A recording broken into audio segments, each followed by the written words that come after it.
Дэлхийн 2-р дайн эхэлсэн Адольф Гитлер Герман хүн бод Арийн үндэстэн ба Арийн үндэстэн нь бусад бүх үндэстнүүдийн дотор хамгийн шилдэг гэж итгэдэг байв. Тиймээс Герман хүмүүс агуу иргэншлийг бий болгох чадамжтай гэж бат итгэсэн.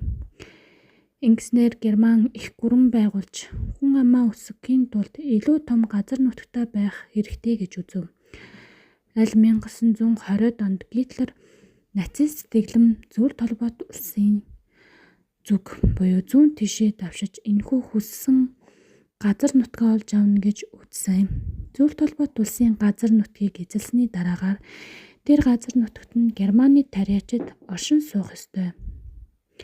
Ингээд Арийн хүмүүс Европыг 1000 жил ноёрхох, дүр тулсаа бий болгох зорилгодоо слав хүмүүсийг боолчлох төлөвлөгөөтэй байлаа. Дэлхийн 1-р дайны дараа Версалийн гэрээгээр Германы цэрэг армийн хэмжээг багасгасан байсан боловч